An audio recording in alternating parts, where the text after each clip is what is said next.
सहकुलक या सहसमुच्चय कोसेट कहलाता है। सहकुलक विशिष्ट उपसमूह,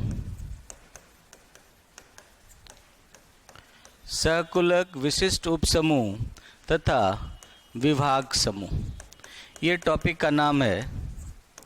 इसमें 3 पार्ट हैं। एक तो कोसेट का है, एक सहकुलक को इंग्लिश में कोसेट कहते हैं। विशिष्ट उपसमूह या प्रसामान्य उपसमूह को नॉर्मल सब ग्रुप कहते हैं, नॉर्मल सब ग्रुप। और विभाग समूह को हम लोग फैक्टर ग्रुप कहते हैं।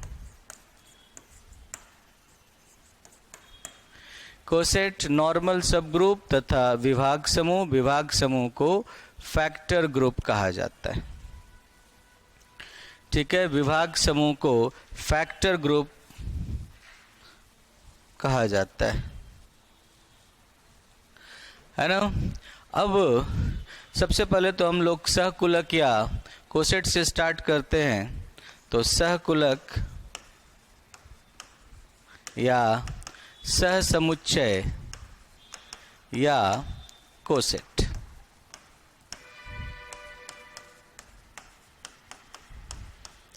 सहकुलक या सहसमुच्चय या हम लोग इसे कोसेट भी कहते हैं। तो लिख लो कि यदि G एक समूह है, if G is a group, यदि G एक समूह है, if G is a group तथा HG का सब ग्रुप है, if G is a group and H is a subgroup of G, if G is a group and H is a subgroup of G, if G is a group and H is a subgroup of G, then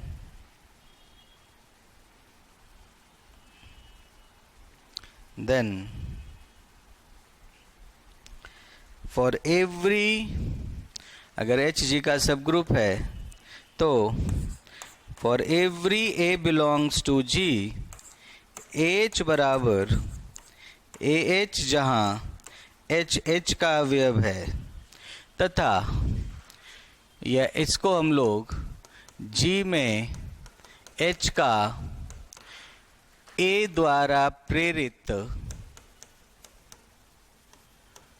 वाम सहकुलक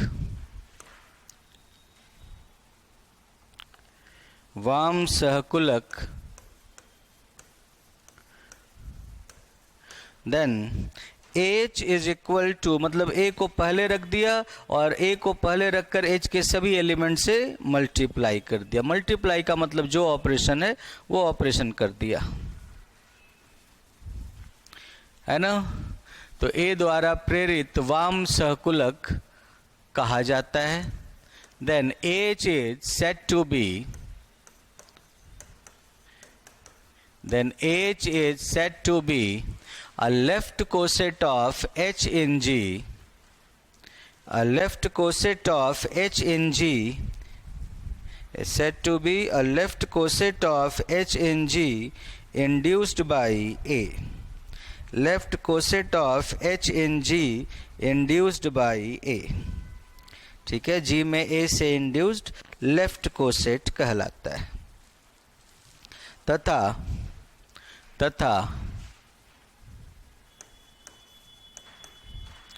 HA बराबर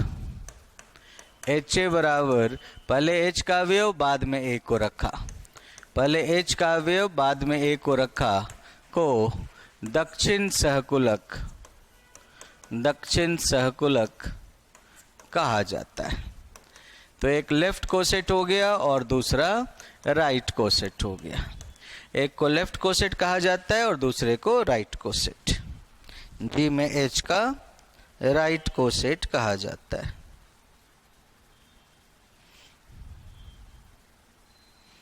ठीक है, तो एक left coset हो गया, दूसरा right coset हो गया। अब एक उदाहरण देख सकते हो। तो जैसे उदाहरण या एग्जाम्पल में सबसे पहला तो यदि E तत्समक अवयव हो, if E is the identity,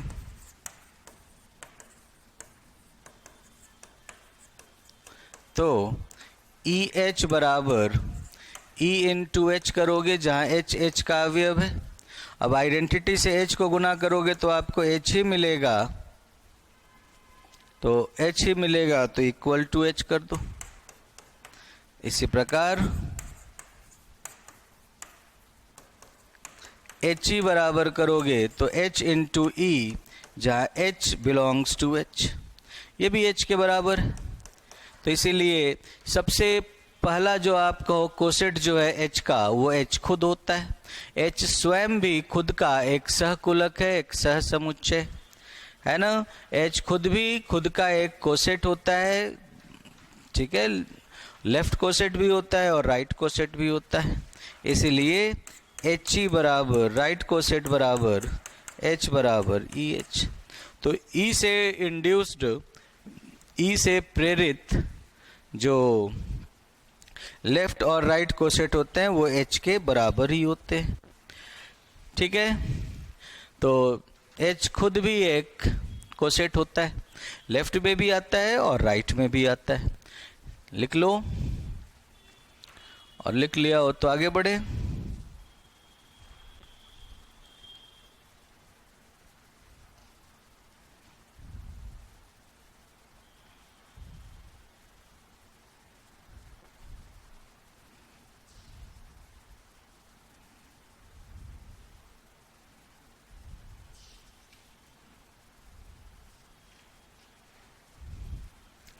लिख लिया बच्चों?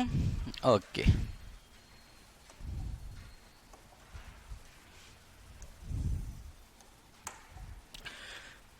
फिर दूसरा एग्जाम्पल देखो।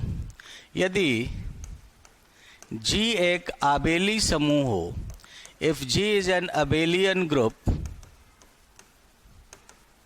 If G is an abelian group, if G एक आबेली समूह हो, if G is an abelian group,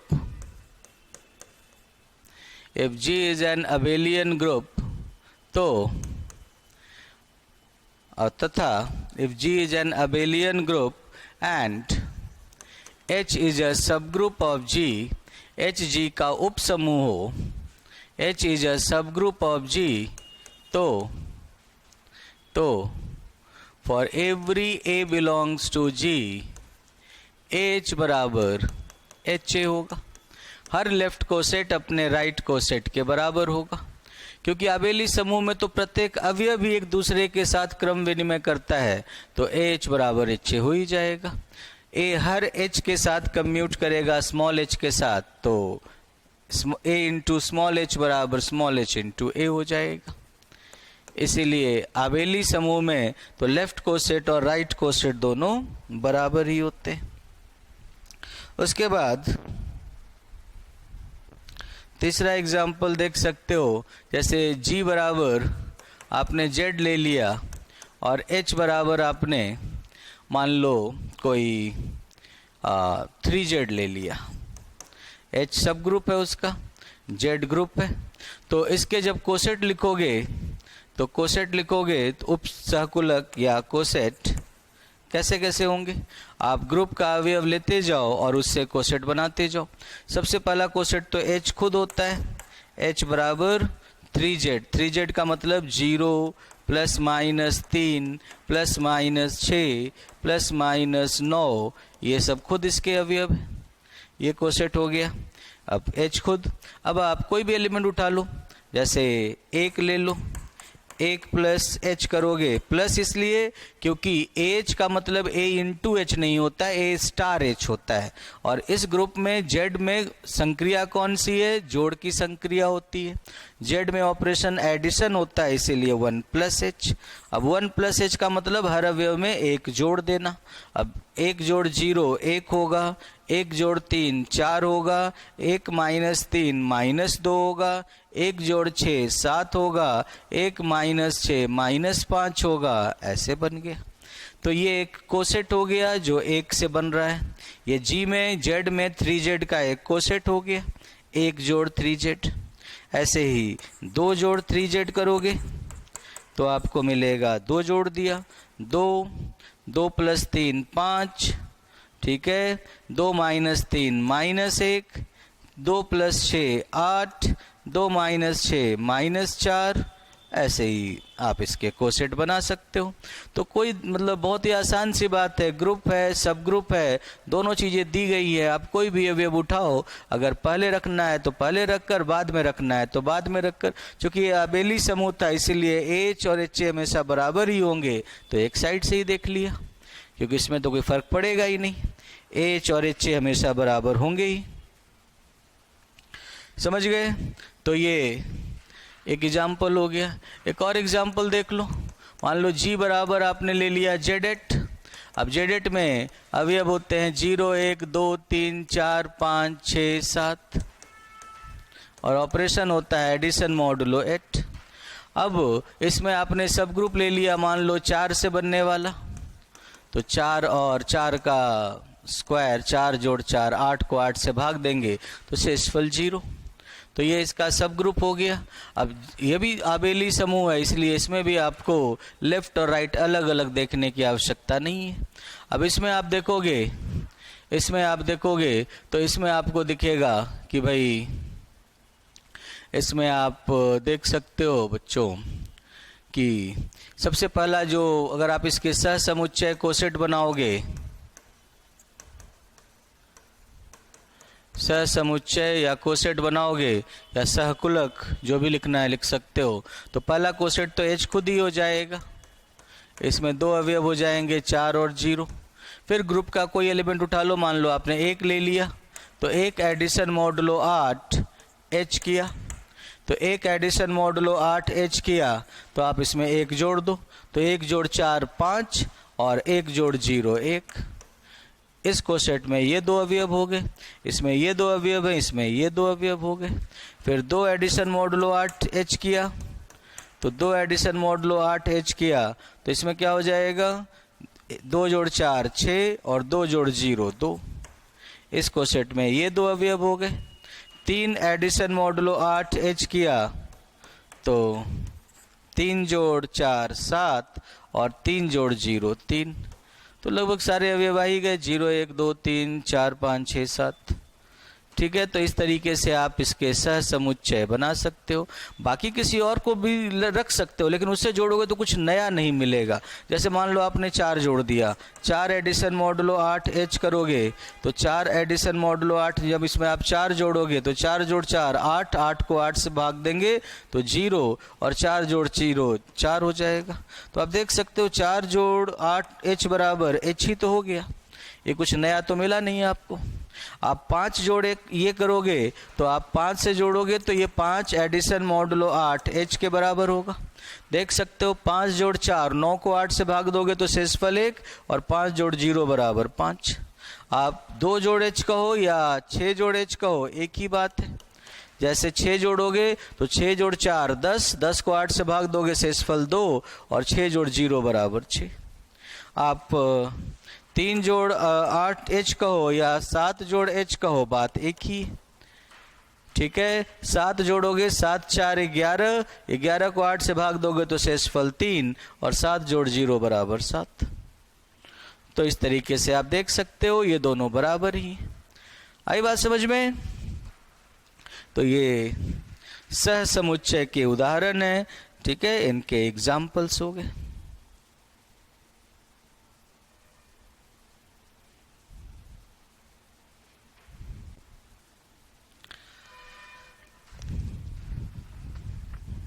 लिख लो।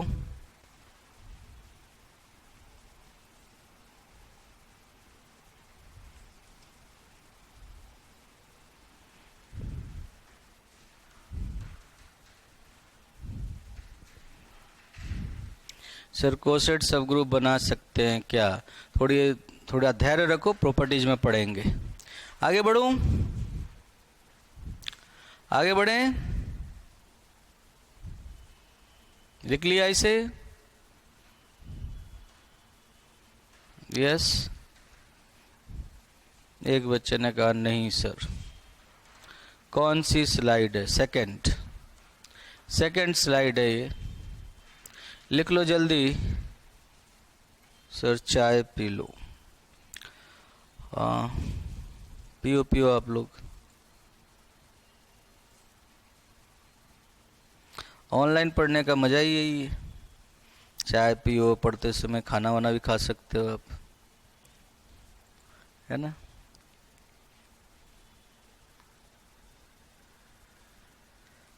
चलो बच्चों, तो लिख लिया आप लोगों ने?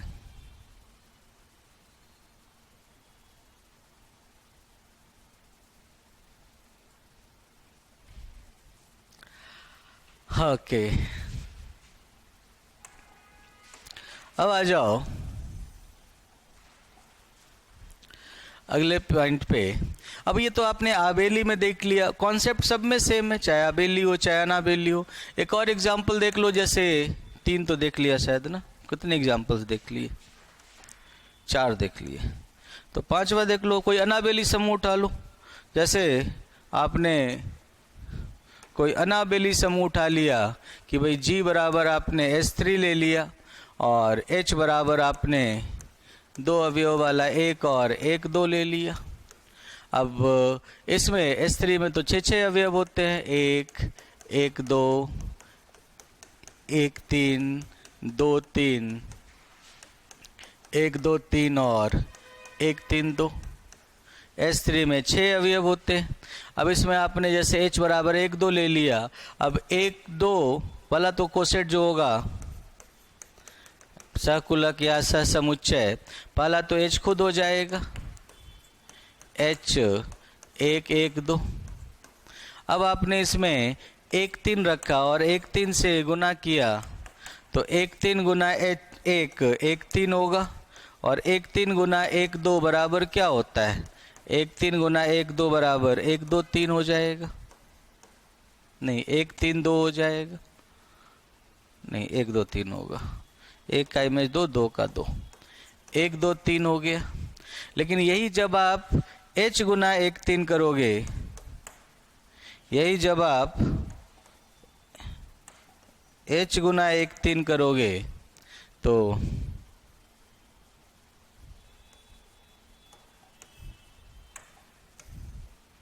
H गुना 1 3 करोगे तो देख लो, अब 1 3 बाद में रखा है, तो क्या है, 1 गुना 1 3 हो जाएगा। लेकिन अब 1 2 को पहले रख दोगे तो 1 2 गुना 1 3 जो होगा वो आपको मिलेगा 1 का इमेज 3, तो 1 3 2। देख लो, ये लेफ्ट कोसेट और राइट कोसेट आपस में बराबर नहीं है।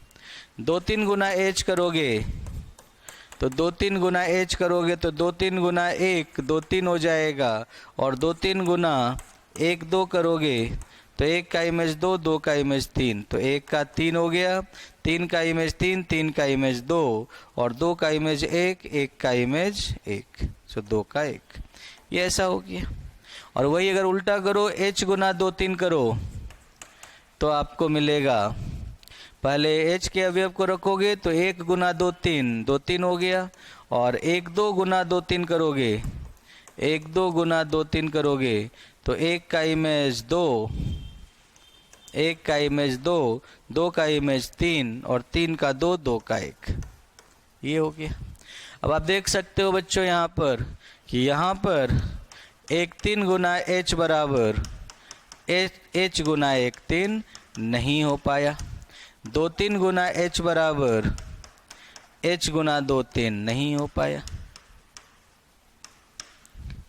तो आप इस एग्जाम्पल में देख सकते हो कि अगर G बराबर S3 लिया और H बराबर ये लिया तो लेफ्ट कोसेट और राइट कोसेट यहाँ पर आपको बराबर नहीं दिख रहे। यहाँ पर लेफ्ट और राइट कोसेट आपस में बराबर नहीं दिख रहे। और बहुत सिंपल है, अगर 1 3 पहले रखा है तो H के अवयव को बाद में और 1 3 को पहले रखकर गुना करना है। अगर 1 3 बाद में रखा है तो H के अवयव को पहले और 1 3 को बाद में रखकर गुना करना है। और रिजल्ट देख लो, एक एक अवयव तो दोनों में बराबर है, लेकिन दूसरा अवयव एक में 1 2 3 है तो दूसरे में 1 3 2 है ना। तो इसीलिए ये लेफ्ट कोसेट और राइट कोसेट आपस में बराबर नहीं हो पाए, है कि नहीं?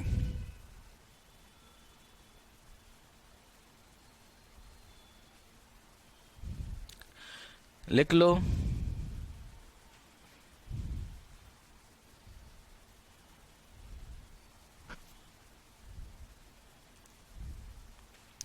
लिख लिया? वही अगर आप दूसरा एग्जाम्पल ले लो, ग्रुप यही रहने दो, मान लो h बराबर इतना लिया है, यहीं पर k बराबर आपने एक दूसरा सब ग्रुप ले लिया, 1 1 2 3 और 1 3 2, 1 1 2 3 और 1 3 2। अब 1 1 2 3 और 1 3 2 ले लिया। अब इसमें आप देख सकते हो, अब h और k, अब इस बार k की कोसेट बनाकर देखो, तो k के कोसेट बनाओगे तो लेफ्ट और राइट बनाकर देखो क्या आते हैं। तो k बराबर 1 1 2 3 और 1 3 2 रखा है। तो यहाँ पे आप देख सकते हो, यहाँ पे आप देख सकते हो कि k बराबर कोसेट्स अगर आपको लिखना है सहकुलक में या कोसेट्स या सह समुच्चय, इसमें पहला कोसेट तो आपका k खुद हो जाएगा, 1 1 2 3 और 1 3 2। अब लेफ्ट कोसेट, दूसरा कोसेट बनाओ, कोई भी एलिमेंट ले लो, 1 2 ले लो, 1 2 गुना k करोगे तो 1 2 गुना 1 तो 1 2 ही होगा, 1 2 गुना 1 2 3 कर लो, ये देख लो क्या आता है, और 1 2 गुना 1 3 2 कर दो, 1 2 को पहले रख दिया तो ये गुना करके क्या आया, 1 2, 1 का इमेज 2, 2 का इमेज 1, 1 तो गायब हो गया तो 2 का 3 और 1 का 3, 3 का 3, 3 का 2, 2 का 1 तो 2 गायब हो गया। इनको गुना करके आपको ये मिला। और अगर आप k गुना 1 2 करते हो, राइट हैंड लिमिट लेते हो तो आपको क्या मिलेगा, राइट हैंड लिमिट लेते हो तो राइट हैंड लिमिट में राइट हैंड लिमिट बोल रहा हूँ, k को अगर 1 2 से बाद में गुना करते हो तो आपको क्या मिलेगा, आपको मिलेगा, पहले k का अवयव लिखोगे, पहले 1 लिखोगे, 1 गुना 1 2, फिर 1 2 3 गुना 1 2 और फिर 1 3 2 गुना 1 2। राइट हैंड साइड में रखोगे 1 2 को तो प्रोडक्ट ऐसा हो गया राइट को सेट में, तो ये 1 गुना 1 2 1 2 हो गया, 1 2 3 गुना 1 2, 1 का इमेज 2, 2 का इमेज 3, तो 1 का 3 और 3 का 3, 3 का 1, 1 3 हो गया, और इधर 1 का 2, 2 का 1 तो ये गायब हो गया, तो 2 का 1, 1 का 3, 2 3 हो गया। अब यहाँ पर देख सकते हो अवयव तो क्रम विनिमय नहीं करते क्योंकि अनाबेली समूह है, 1 2 गुना 1 बराबर 1 गुना 1 2 हुआ क्योंकि पहला पहला दोनों में बराबर है, लेकिन इसमें 1 2 गुना 1 2 3 बराबर 2 3 हुआ और इसमें 1 2 3 गुना 1 2 बराबर 1 3 हुआ। तो अवयव तो क्रम विनिमय नहीं कर रहे लेकिन दोनों समुच्चय आपस में बराबर है, इसीलिए आप देख सकते हो 1 2 गुना k बराबर k गुना 1 2 हो गया। तो यहाँ पर लेफ्ट कोसेट और राइट कोसेट आपस में बराबर है। तो अनाबेली समूह में किसी उप समूह का वाम और दक्षिण सहकुलक बराबर हो भी सकता है और नहीं भी हो सकता है। आबेली समूह में हमेशा बराबर होता है। आबेली समूह में लेफ्ट कोसेट और राइट कोसेट हमेशा इक्वल होता है। अनाबेली समूह में बराबर हो भी सकता है और नहीं भी हो सकता है। एग्जाम्पल से आप यही समझे।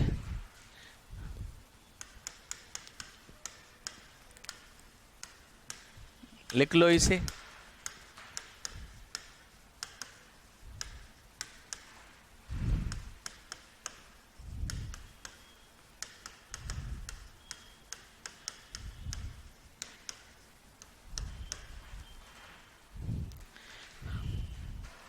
सहकुलक के गुणधर्म, प्रॉपर्टीज ऑफ कोसेट्स। सहकुलक के गुणधर्म, प्रॉपर्टीज ऑफ कोसेट्स। ठीक है, सहकुलक के गुणधर्म, प्रॉपर्टीज ऑफ कोसेट्स। सो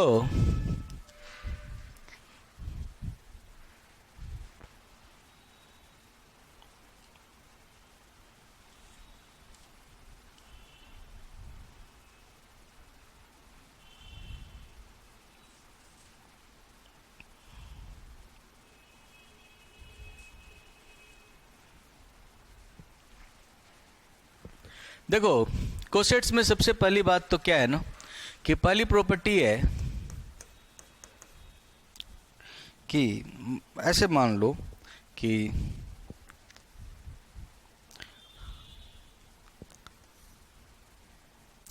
माना कि let G be a group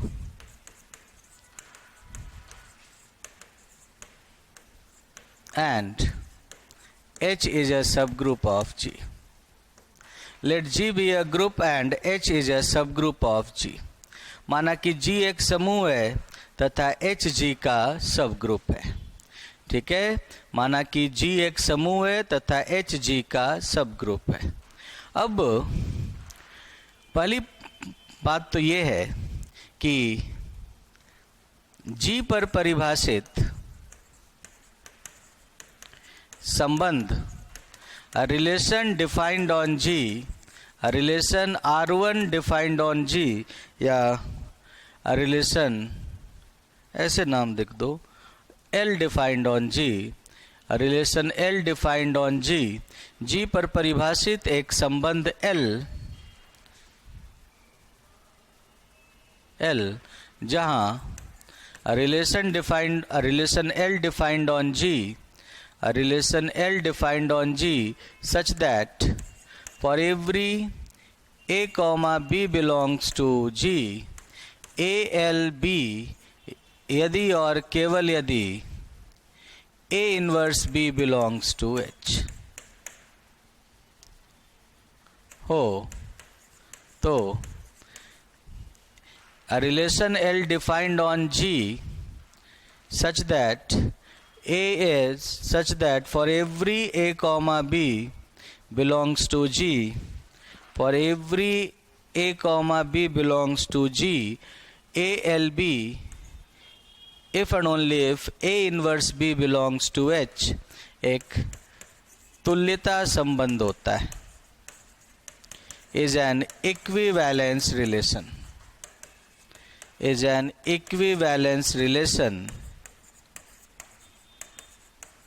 जिसके तुल्यता वर्ग which equivalence classes are, इसके तुल्यता वर्ग H के वाम सहकुलक होते हैं, which equivalence classes are left cosets of H, which equivalence classes are left cosets of H। ठीक है, ए बी से संबंधित होगा अगर A inverse B subgroup H का अवयव हो। ये एक तुल्यता वर्ग होता है, this is an equivalence relation, तुल्यता संबंध होता है एल, एक इक्विवेलेंस रिलेशन है whose equivalence classes are, whose equivalence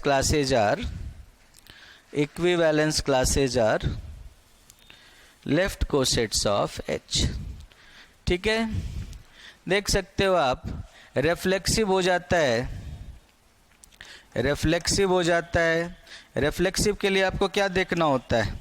reflexive के लिए आपको देखना होता है, रिफ्लेक्सिव के लिए आपको देखना होता है कि हर एलिमेंट खुद से रिलेटेड हो। तो आप देख सकते हो for every A belongs to G, A inverse A बराबर ई, एच का अवयव होगा, आइडेंटिटी तो सब ग्रुप में होगा ही, इसीलिए ए एल ए होगा। उसके बाद अगर ए एल बी हो तो इसका मतलब ए इनवर्स बी एच का अवयव हो, और सब ग्रुप में हर एलिमेंट का इनवर्स भी होता है तो इसका इनवर्स भी एच का अवयव होगा, मतलब बी इनवर्स ए भी एच का अवयव होगा। ये लिखने की जरूरत नहीं, बस समझ लो ए बी इनवर्स ए भी एच का अवयव होगा और ट्रांजिटिव भी होगा, ए एल बी तथा बी एल सी है तो इसका मतलब क्या हो गया कि ए इनवर्स बी भी एच में होगा और बी इनवर्स सी भी एच में होगा। संबंध ही ऐसा है कि भाई दो अवयव संबंधित होंगे अगर पहले का इनवर्स गुना दूसरा एच का अवयव हो जाए। तो जब भी ऐसा होगा तो ये H के अवयव होंगे।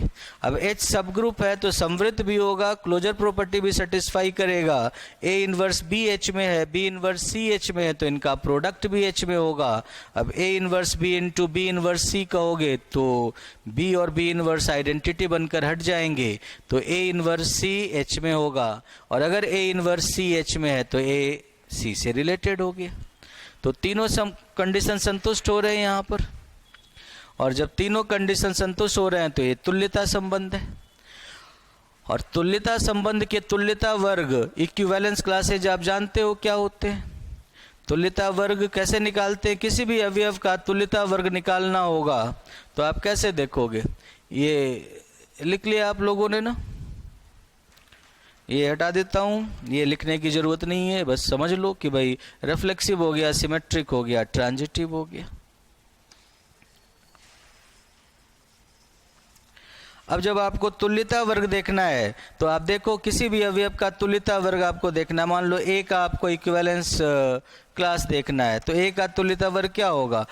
G के वो सारे अवयव जो A से रिलेटेड है, G के वो सारे अवयव जो A से रिलेटेड है। और इसका मतलब क्या हो गया? G के वो सारे अवयव जिनके लिए X इनवर्स A H का अवयव होगा। अब X इनवर्स A H का अवयव होगा, इसका मतलब ये हुआ कि A इनवर्स X, क्योंकि हर अवयव का प्रतिलोम भी H में होता है, और A इनवर्स X H का अवयव है, इसका मतलब ये हो गया दोनों तरफ A से प्री मल्टीप्लाई कर दो, X H का अवयव है। A into A inverse X belongs to A into H। अब A into A inverse identity हो जाता है तो X बिलोंग्स टू H हो गया, और ये सेट क्या हो गया? H। तो लेफ्ट को सेट हो गया, समझ गए? ये लेफ्ट को सेट हो गया।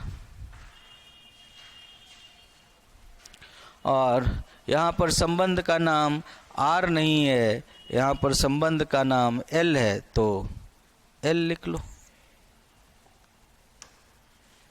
XL है। तो इस तरह से आप A का तुल्यता वर्ग देखोगे तो आपको AH मिलेगा। इसीलिए G पर परिभाषित संबंध L अगर ऐसा है तो वो तुल्यता संबंध होगा, और लेफ्ट कोसेट उसके तुल्यता वर्ग होंगे। तो देख लो, जो वाम सहकुलक होते हैं, लेफ्ट कोसेट्स होते हैं, वो क्या होते हैं? इक्विवेलेंस क्लासेज होते हैं। किस रिलेशन के लिए? इस रिलेशन के लिए, A inverse B belongs to H। लिख लिया?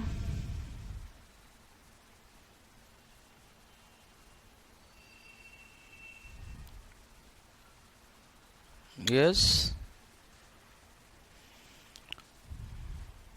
ओके। तो ये पहली बात हो गई। और सेम ऐसा ही, जैसा लेफ्ट वैसा राइट। तो जो राइट वाला होता है वो इस इक्विवेलेंस रिलेशन के लिए नहीं होता है, वो दूसरा इक्विवेलेंस रिलेशन लेता है, वो दूसरे इक्विवेलेंस रिलेशन के लिए इक्विवेलेंस क्लास बनता है। इसी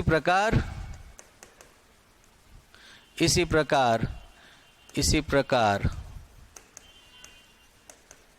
संबंध R जहां A रिलेटेड टू B होगा, AR B होगा, यदि और केवल यदि AB inverse belongs to H हो।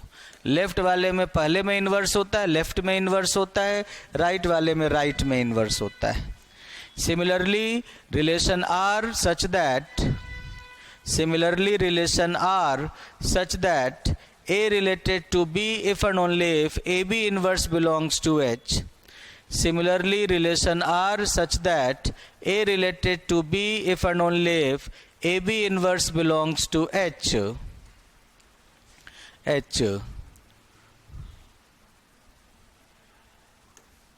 एक is an equivalence relation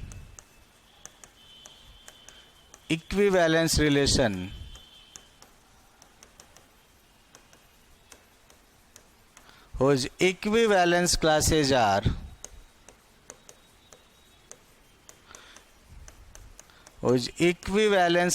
are right cosets of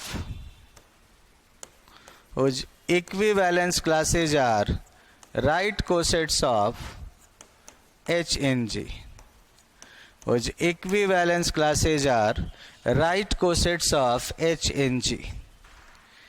ठीक है, तो लेफ्ट कोसेट के लिए रिलेशन होता है A inverse B belongs to H, और राइट कोसेट के लिए इक्वेशन और रिलेशन होता है AB inverse belongs to H। क्योंकि इसमें राइट हैंड साइड में इनवर्स है, तो इसमें आप कह सकते हो, क्योंकि इस केस में अगर आप A का तुल्यता वर्ग बनाओगे तो all such X belongs to G, जहाँ X इज रिलेटेड, यहाँ पर तो रिलेशन R है, तो X बिलोंग्स टू G, जहाँ X A inverse belongs to H, क्योंकि इस बार सेकंड वाले में राइट वाले में इनवर्स है, और X A इनवर्स, तो इस बार दोनों तरफ A से राइट मल्टीप्लिकेशन करोगे तो A इनवर्स A गायब हो जाएगा, तो X belongs to H A। अब G के ऐसे अवयव जो H A के अवयव हों, H A बन गया, तो इसीलिए यहाँ पर जो तुल्यता वर्ग बनेगा वो H A हो जाएगा, यहाँ पर बनने वाला तुल्यता वर्ग H A हो गया। तो इस तरह से लेफ्ट कोसेट और राइट कोसेट दोनों क्या होते हैं, इक्विवेलेंस क्लासेज होते हैं और तुल्यता वर्ग होते हैं, अलग अलग तुल्यता संबंधों के लिए, ठीक है, तुल्यता वर्ग होते हैं। इसी कारण से ये इक्विवेलेंस क्लास की सारी प्रॉपर्टीज जो भी आपने पढ़ी थी शुरू में, उन सबको संतुष्ट करेंगी। जब ये हैं ही तुल्यता वर्ग, तो तुल्यता वर्ग के सभी गुणधर्मों का पालन करेंगे। तो ये पहला पॉइंट हो गया। अब दूसरे पॉइंट से आप शुरू कर सकते हो, क्योंकि ये तुल्यता वर्ग है तो यहाँ से आप ये सारी प्रॉपर्टीज देख सकते हो। सेकंड पॉइंट हो गया, सेकंड पॉइंट कि भाई पहला, for every A belongs to G, for every A belongs to G, A हमेशा H का अवयव होगा तथा and A belongs to H। हर अवयव खुद से बनने वाले कोसेट में तो होगा ही, क्यों, रिफ्लेक्सिव के कारण। हर अवयव खुद से रिलेटेड होता है तो खुद से बनने वाले कोसेट में आएगा ही। A का कोसेट क्या होता है, A जो उन सभी अवयवों का कलेक्शन होता है जो A से संबंधित है, तो रिफ्लेक्सिव के कारण हमेशा आएगा। दूसरा, ट्रांजिटिव के कारण, यदि सिमेट्रिक के कारण, सम्मित होने के कारण, यदि A BH का अवयव है तो B AH का अवयव होगा। अगर A BH का अवयव है तो B AH का अवयव होगा। अगर A B से संबंधित है तो B A से संबंधित होगा। और इसी प्रकार ब्रैकेट में जैसे लेफ्ट कोसेट है वैसे ही राइट कोसेट है। A अगर HB का अवयव होगा तो B HA का अवयव होगा। ऐसे देख सकते हो। तो रिफ्लेक्सिव, सिमेट्रिक और ट्रांजिटिव, यदि A BH का अवयव तथा B CH का अवयव हो तो A बिलोंग्स टू CH।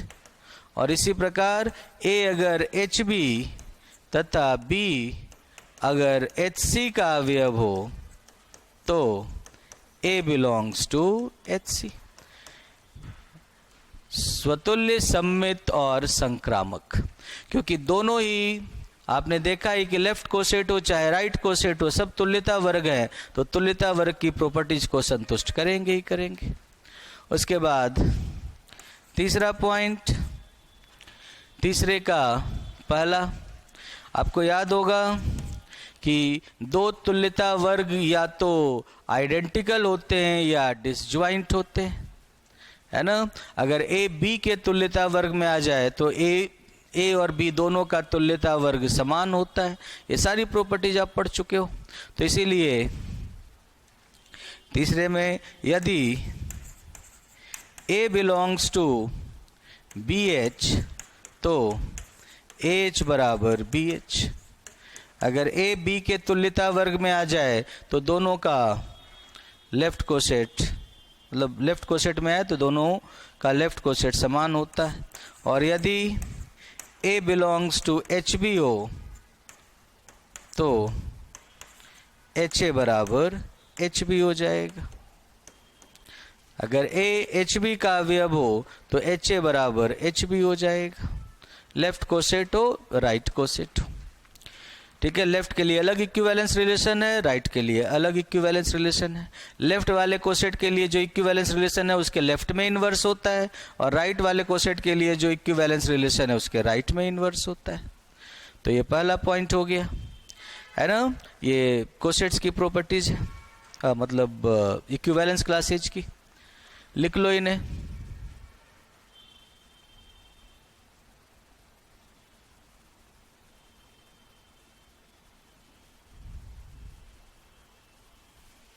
अगले पॉइंट पे आ जाए। लिख लिया?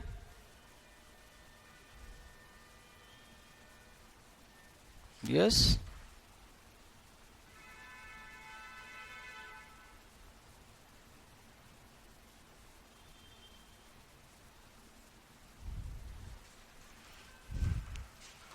ओके, सेकेंड पॉइंट देखो।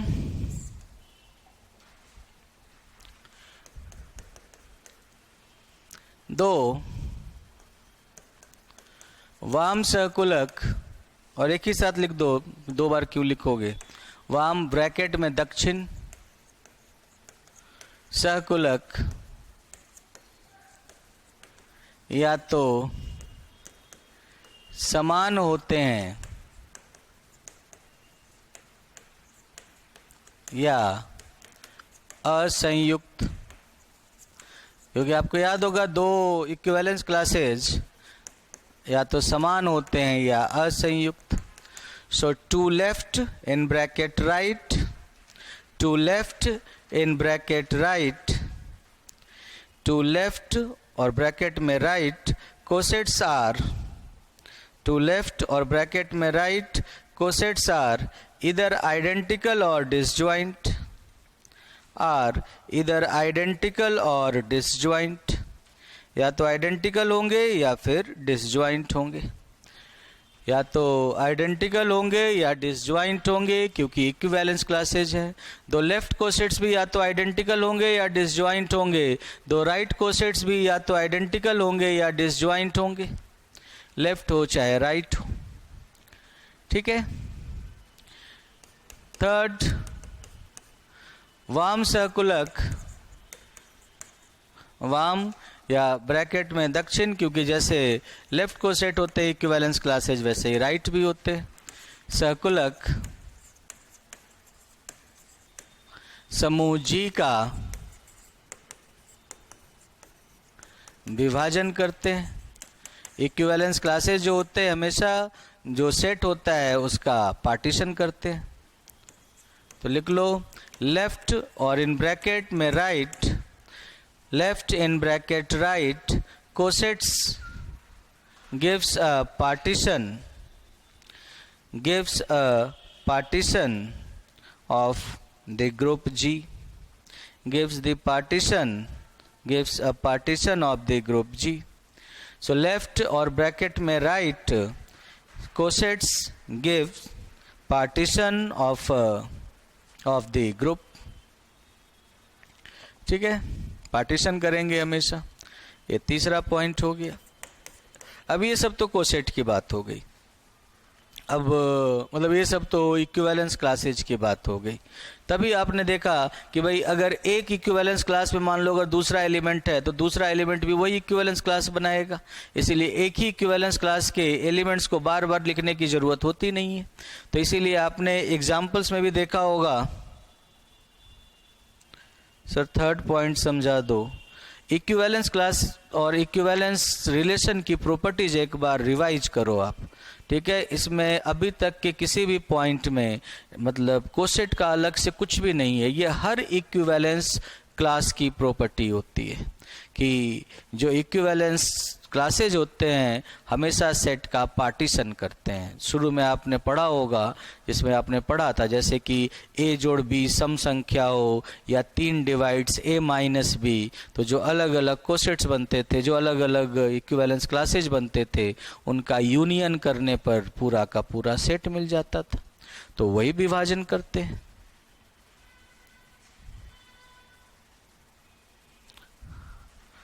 है ना, number of equivalence classes is. खैर, तो ये आपने देख लिया। तो इसीलिए ये चौथे पॉइंट पे आ जाओ। चौथे पॉइंट पे पहला आपने देखा था कि भाई क्या होता है इक्विवेलेंस रिलेशन कोसेट्स का। तो पहले में दो लेफ्ट कोसेट्स बराबर होंगे। दो लेफ्ट कोसेट्स बराबर होने का मतलब क्या हुआ कि दोनों ए और बी एक दूसरे से संबंधित होंगे। अब लेफ्ट कोसेट कौन से संबंध से संबंधित होते हैं? तो एच बराबर बी एच होगा यदि और केवल यदि ए इनवर्स बी एच का अवयव हो। एच बराबर बी एच होगा यदि और केवल यदि ए इनवर्स बी एच का अवयव हो। देखो, दो इक्विवेलेंस क्लासेज या तो बराबर होंगे या असंयुक्त होंगे, उनके इंटरसेक्शन में कुछ नहीं होगा। तो अगर दोनों बराबर हैं तो ये तभी संभव है जब जिन दो अवयवों से ये इक्विवेलेंस क्लासेस बन रहे हैं वो दोनों अवयव आपस में संबंधित हो।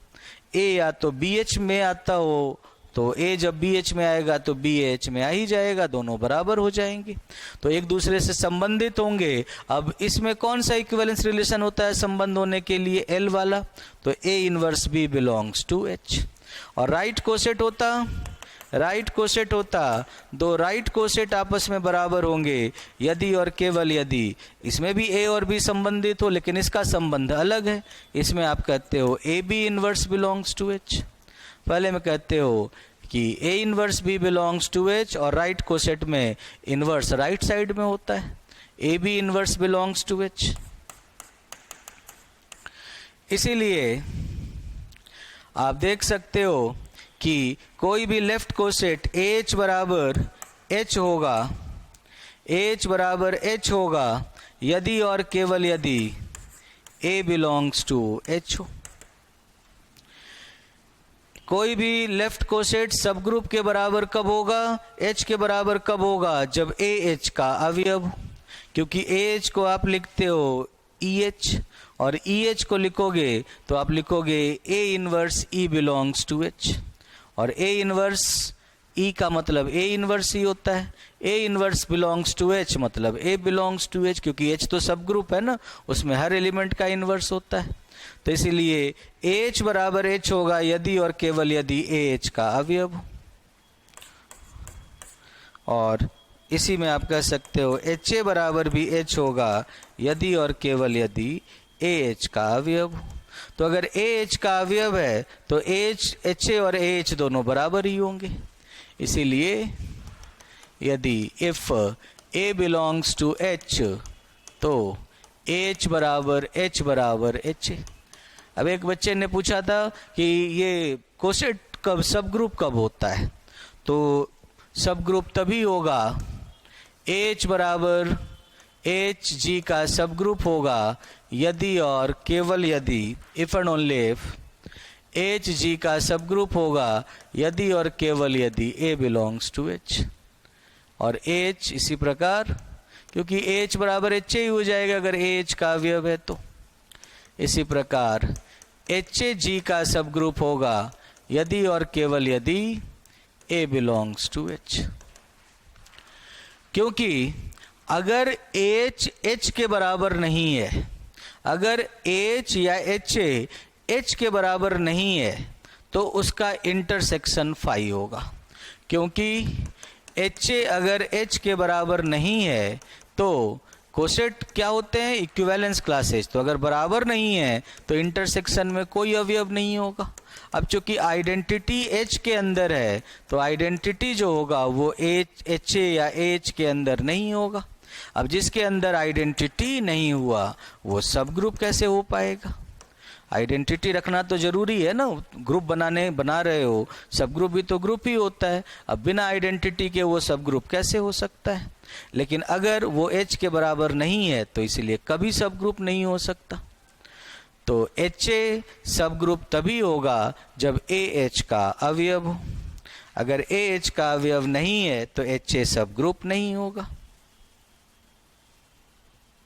एग्जाम में इन्हीं में से उठाकर एक पूछ देंगे कि एच बराबर एच बी एच होगा यदि और केवल यदि, चार ऑप्शन दे देंगे, निम्न में से कौन से कथन सत्य हैं, ऐसे करके पूछ सकते हैं। इसीलिए इन प्रॉपर्टीज को ध्यान से याद कर लो, है ना। एग्जाम में ऐसे ही पूछते हैं, पूछा हुआ भी है, इस पर बेस्ड क्वेश्चन एक बार पूछ भी रखा है ना। ओके, अब ये फोर्थ वाला हो गया। पांचवी प्रॉपर्टी देख सकते हो, सर ग्रुप थ्योरी में सारा याद ही करना पड़ेगा क्या? नहीं समझोगे तो याद करना ही पड़ेगा, है ना। ग्रुप थ्योरी थ्योरेटिकल टॉपिक है, दो ही ऑप्शन है, या तो समझो या याद करो। समझना चाहोगे तो समझ लोगे, नहीं समझना चाहोगे तो याद करो। एनीवे,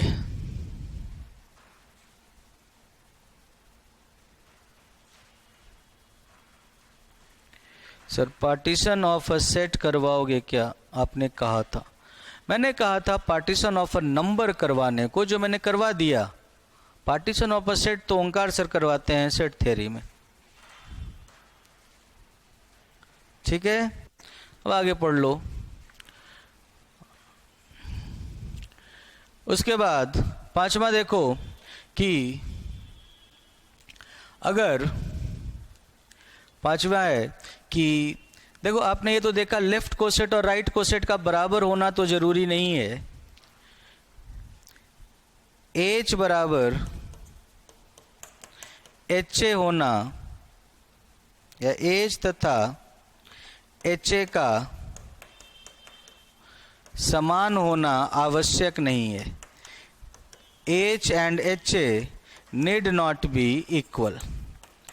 H तथा HA का समान होना आवश्यक नहीं है। H and HA need not be equal. Second, लेकिन उनके अवयवों की संख्या हमेशा समान होती है। चाहे दो लेफ्ट कोसेट हों, चाहे दो राइट कोसेट हों, इन सब के अवयवों की संख्या समान होती है और उतने ही अवयव होते हैं जितने सब ग्रुप में होते हैं। जितने सब ग्रुप में होते हैं, जितने H में अवयव होते हैं, सभी कोसेट में, सभी सहकुलक में समान संख्या में ही अवयव होते हैं। कारण आप क्या कर रहे हो, आप उसमें H में मान लो 5 अवयव हैं, आपने A से गुना कर दिया, तो पांचों को A से गुना कर दिया, तो गुना करने के बाद भी 5 अवयव रह गए। कोई बराबर तो हो नहीं सकते दो। आप ये भी नहीं कह सकते कि AH1 बराबर AH2 हो जाए, तो कैसे हो सकता है? अगर AH1 बराबर AH2 हो जाए तो निरसन नियम से H1 बराबर H2 हो जाएगा। तो अगर H में 5 अवयव हैं तो उसके सभी कोसेट में, चाहे वो पहले रखकर गुना करो या बाद में रखकर गुना करो, सब में 5 ही अवयव होंगे। इसीलिए सभी कोसेट में, चाहे वो लेफ्ट हो चाहे राइट हो, सब में समान नंबर ऑफ एलिमेंट्स होते हैं, सब में अवयवों की संख्या समान होती है, सबकी कार्डिनलिटी सेम होती है और उतनी ही होती है जितनी सब ग्रुप में होती है। क्योंकि सब ग्रुप में ही तो आपने, सब ग्रुप के अवयवों को ही तो आपने या A से या B से या C से गुना किया है। तो सब ग्रुप में जितने अवयव होंगे, सभी अवयवों में, सभी कोसेट्स में उतने ही अवयव होंगे। और इस कारण से G में H के वाम सहकुलकों की संख्या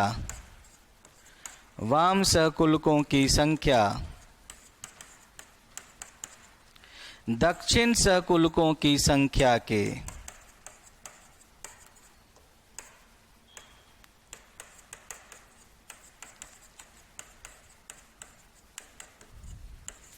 समान होती है।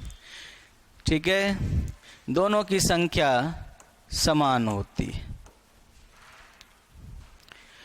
Number of left cosets of H in G, number of left cosets of H in G, number of left cosets of H in G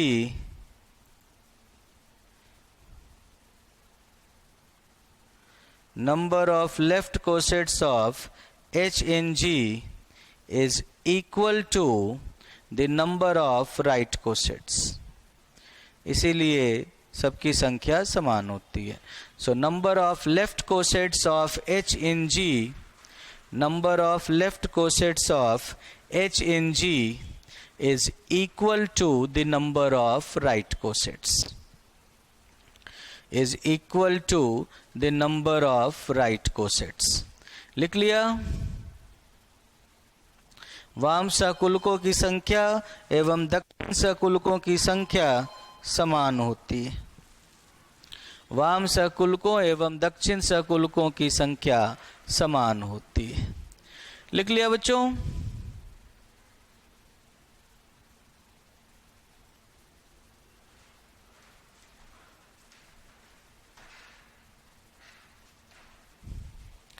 sir जी ये दो प्रॉपर्टी तभी होंगे ना जब रिलेशन दिया हो। रिलेशन तो हमेशा दिया हुआ है, परिभाषित ही है ए इनवर्स बी और ए बी इनवर्स, अलग से थोड़ी कोई देगा आपको। ग्रुप दिया हुआ है, सब ग्रुप दिया हुआ है, तो रिलेशन यही रहेगा कोसेट के लिए, वो बदलेगा नहीं। ठीक है, यही रहता है हमेशा। आपको किसी को बार बार देने की जरूरत नहीं है। लेफ्ट कोसेट का रिलेशन है A inverse B belongs to H, right coset का रिलेशन है A B inverse belongs to H. Okay, तो ये तो हो गए। समान होती है जिसे जी में एच का सूचकांक इंडेक्स कहा जाता है, which is called index of H in G, which is called index of H in G, जिसे G में H का सूचकांक कहा जाता है, which is called index of H in G। Index, इसको हम लोग ऐसे व्यक्त करते हैं, इंडेक्स को हम लोग ऐसे व्यक्त करते हैं G:H, index of H in G, G:H, ये इंडेक्स होता है। सो प्रॉपर्टीज हो गई। सूचकांक की परिभाषा लिख लो।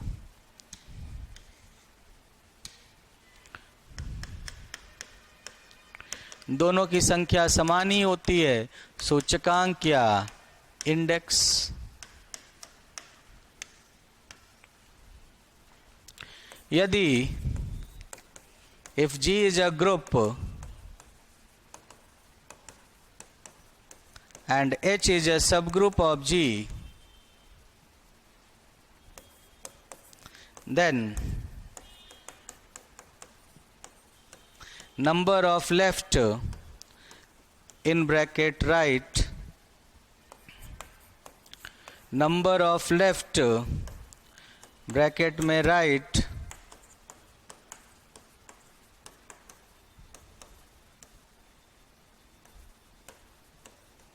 is called index of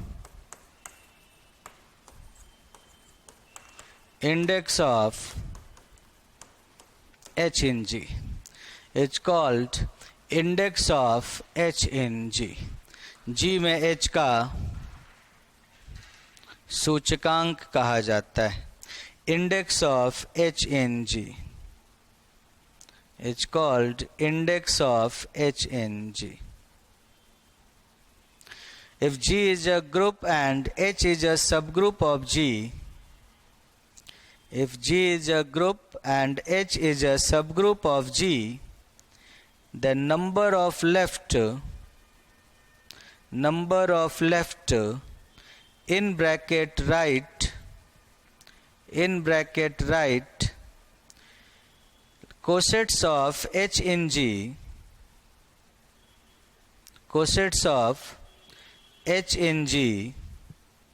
number of left in bracket right cosets of H in G is called index of H in G, it's called index of H in G, index of H in G। It is denoted by G:H, it is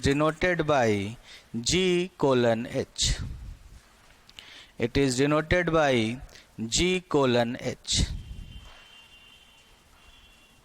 sir ji index हमेशा group के order के बराबर होगा, ऐसे ऐसे question क्यों पूछते हो वीरेंद्र? आप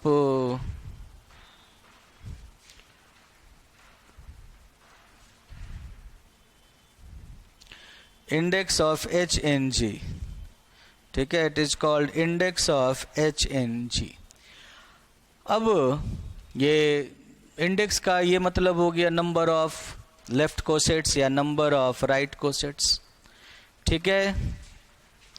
अब आपने देखा ही जैसे कि अब आप देख सकते हो, आपने ये सब एग्जाम्पल्स देखा था। अब जैसे देखो ये ग्रुप है, ये जैसे ग्रुप है, जी ग्रुप है S3 का ऑर्डर 6 है, सब ग्रुप का ऑर्डर 2 है, और नंबर ऑफ लेफ्ट कोसेट्स कितने आए, 1 2 और 3। 3 लेफ्ट कोसेट आए H, 1 3H 2 3H, ठीक है। राइट कोसेट्स भी उतने ही आए H 1 3 H 2 3। तो सब ग्रुप का ऑर्डर 2 है और कोसेट्स हुए 3, तो इंडेक्स हो गया 3। सब ग्रुप का ऑर्डर 2 और इंडेक्स हो गया सब ग्रुप का 3। यहाँ देखो Z और 3Z है, सब ग्रुप का ऑर्डर है इनफाइनाइट, लेकिन इंडेक्स कितने हुए 3, क्योंकि 3 ही आपको कोसेट मिले। बाकी सब तो जैसे देख रहे हो ना, सारे अवयव इसी में आ गए, 0 1 2 3 4 5, फिर -1 -2 -3, फिर 5 6 5 हो ही चुका है, 6 7 8, ऐसे ही -3 तक आ ही चुके थे, -4 -5 -6। देखोगे तो जेड के सारे अवयव इन्हीं तीनों कोसेट में आ गए, अब चौथे किसी की जरूरत ही नहीं है। तो आप देख लो, ग्रुप का ऑर्डर, सब ग्रुप का ऑर्डर है इनफाइनाइट, लेकिन सब ग्रुप का इंडेक्स है 3। यहाँ पर ग्रुप का ऑर्डर है 8, सब ग्रुप का ऑर्डर है 2, सब ग्रुप का इंडेक्स है कितना, डिस्टिंक्ट कितने हैं, तो H 1 जोड़ H 2 जोड़ H 3 जोड़ H 4। सब ग्रुप का ऑर्डर है 2, सब ग्रुप का इंडेक्स है 4। यहाँ पर सब ग्रुप का ऑर्डर है इनफाइनाइट, सब ग्रुप का इंडेक्स है 3। तो एग्जाम्पल से आप देख सकते हो कि ऑर्डर और इंडेक्स का बराबर होना कोई जरूरी नहीं है, ठीक है। अब तो ये होता है सूचकांक कि कितने लेफ्ट कोसेट्स हैं, कितने राइट कोसेट्स हैं। अब उदाहरण में आपने देखा ही, उदाहरण में जैसे Z में 3Z का सूचकांक है 3। अगर आप इसको जनरल कर दो तो Z में NZ का सूचकांक हो जाता है N। तीसरा Z8 में, वो जो आपने एग्जाम्पल देखा था मैं उसी को लिख रहा हूं, इसका सूचकांक है 4। फिर आपने एक एग्जाम्पल लिखा था S3 में एंगुलर ब्रैकेट ऑफ 1 2, ये दो अवयव वाले जो सब ग्रुप इससे जनरेट हुआ था, तो सूचकांक मिला था 3। तो ऐसे ऐसे आप एग्जाम्पल देख सकते हो, है ना। तो ये इनके सूचकांक हो गए, लेफ्ट और राइट कोसेट्स की संख्या। आप देख सकते हो बच्चों, ये तो इनका सूचकांक हो गया। और सूचकांक के बारे में, कोसेट्स के बारे में इस बात का भी ध्यान रखना कि, अच्छा इसकी प्रॉपर्टीज में मैं लिख देता हूँ कि लैग्रांज थ्योरम आपको याद होगा, लैग्रांज थ्योरम आपको याद होगा।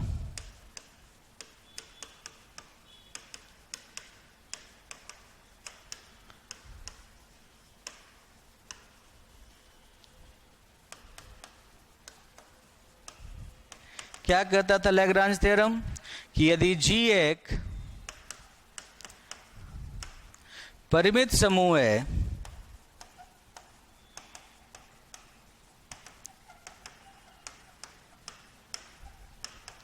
तथा HG का सबग्रुप है, यदि G एक परिमित समूह है तथा HG का सबग्रुप है, तो order of H divides order of G। तो H की कोटि G की कोटि को विभाजित करेगी, है ना। और जब देखते हो आप इसके, ये बड़ा इंपॉर्टेंट थ्योरम है। और अगर आप इसके प्रूफ को देखो, एक बार मैं इसका प्रूफ दे देता हूँ आपको, 2-4 लाइन का है कि यदि G में H के भिन्न वाम सहकुलक if distinct left cosets of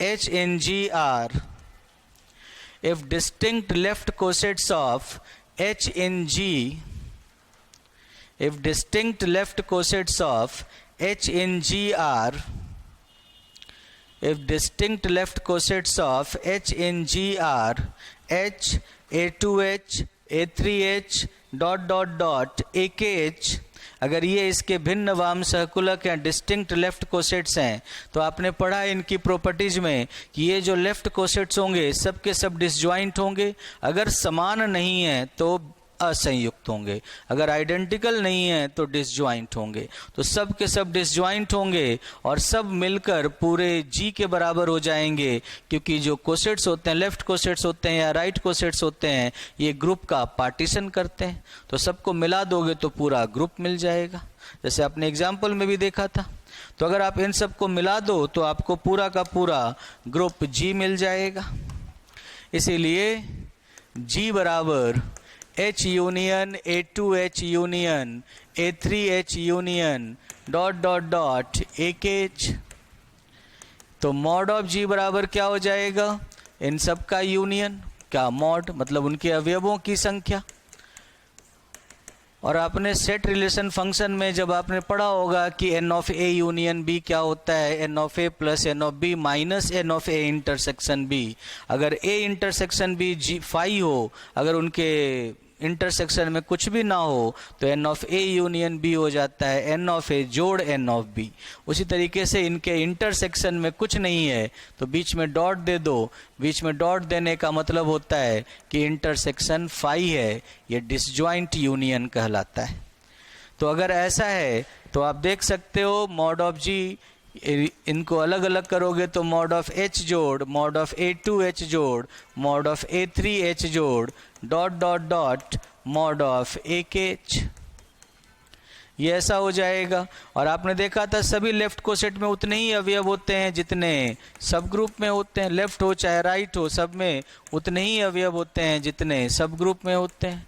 तो K थे तो ये K Guna mod of H हो गया, और इसीलिए K बराबर मॉड ऑफ G बटा मॉड ऑफ H हो गया। इसीलिए हम लोग कहते हैं, और K क्या था? K था भिन्न वाम सहकुलकों की संख्या। कितने वाम सहकुलक हैं? A1 तो आइडेंटिटी हो गया, सो A1 A2 A3 से लेते हुए AK तक, तो मतलब भिन्न वाम सहकुलक K हैं। तो भिन्न वाम सहकुलक K हैं तो आपने लैग्रांज थ्योरम के प्रूफ में देखा, लैग्रांज थ्योरम के प्रूफ में आपने देखा कि भाई order of H order of G को विभाजित तो करता है, लेकिन विभाजित करने के साथ साथ जो भागफल मिलता है, order of H order of G को विभाजित तो करता है, बट विभाजित करने के साथ साथ जो भागफल मिलता है वो क्या होता है? Number of left cosets. इसीलिए ये अगर G फाइनाइट ग्रुप है तो G में H का जो इंडेक्स हुआ, जो सूचकांक हुआ, वो मॉड ऑफ G बटा मॉड ऑफ H के बराबर होता है। जो सब ग्रुप की उप समूह की कोटि समूह की कोटि को विभाजित करती है, बट विभाजित करने के साथ साथ जो भागफल मिलता है वही उस सब ग्रुप का इंडेक्स होता है, वही उस सब ग्रुप का सूचकांक होता है।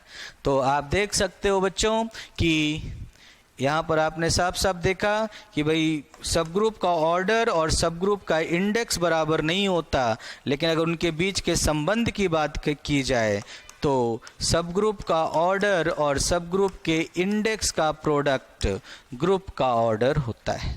सब ग्रुप के ऑर्डर और सब ग्रुप के इंडेक्स का प्रोडक्ट दोनों को गुणा करोगे तो आपको ग्रुप का ऑर्डर मिल जाता है। तो सब ग्रुप के ऑर्डर और इंडेक्स में ये रिलेशन होता है। समझ में आई बात? सब ग्रुप के ऑर्डर और सब ग्रुप के इंडेक्स में ये रिलेशन होता है। और इसमें आप एक बात ये भी जान लो, ये बात ये भी ध्यान रखो कि भाई अगर यदि H K का सब ग्रुप हो तथा K G का सब ग्रुप हो तो H G का सब ग्रुप होता है। तो सब ग्रुप की प्रॉपर्टीज में आपने पढ़ा है, तथा सब ग्रुप तो होता है, बट जी में एच का इंडेक्स जो होता है वो जी में के इंडेक्स और के में एच के इंडेक्स के प्रोडक्ट के बराबर होता है। जी में एच का जो इंडेक्स होता है वो जी में के का इंडेक्स और के में एच के इंडेक्स के प्रोडक्ट के बराबर होता है, क्योंकि ये क्या हो जाएगा, ऑर्डर ऑफ जी बटा ऑर्डर ऑफ के। ये क्या हो जाएगा अगर फाइनाइट है तो ऑर्डर ऑफ के बटा ऑर्डर ऑफ एच, बराबर हो गया ना ऑर्डर ऑफ जी बटा ऑर्डर ऑफ एच। ठीक है। और इसमें बच्चों आपने ये भी देखा ही कि अगर ग्रुप फाइनाइट ऑर्डर का है तो उसके सब ग्रुप का इंडेक्स हमेशा फाइनाइट होता है। ग्रुप का ऑर्डर फाइनाइट है तो उसके सब ग्रुप का इंडेक्स फाइनाइट ऑर्डर का होता है, लेकिन ग्रुप अगर इनफाइनाइट ऑर्डर का है तो उसका सब ग्रुप का इंडेक्स फाइनाइट ऑर्डर का भी हो सकता है और इनफाइनाइट ऑर्डर का भी हो सकता है। जैसे आपने देखा था ना जेड में एन जेड का इंडेक्स एन होता था। जैसे जेड में जेड तो इनफाइनाइट ऑर्डर का ग्रुप है, अनंत कोटि का समूह है, लेकिन उसमें 3z या nz का सूचकांक क्या होता है, उनका सूचकांक n होता है, तो इंडेक्स फाइनाइट भी हो सकता है ना। तो ये कॉन्सेप्ट है कोसेट और इंडेक्स का। कोसेट और इंडेक्स खत्म हो गया, समझ में आई बात। कोसेट और इंडेक्स का कॉन्सेप्ट कंप्लीट हो गया।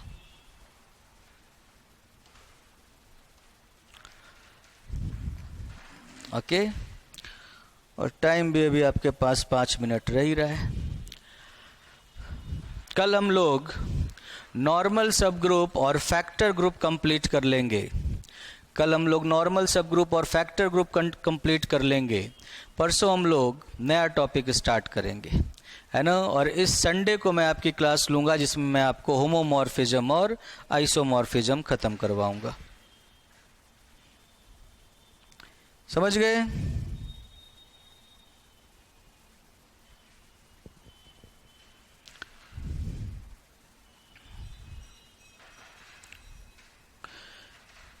देखते हैं न्यू टॉपिक कौन सा होगा।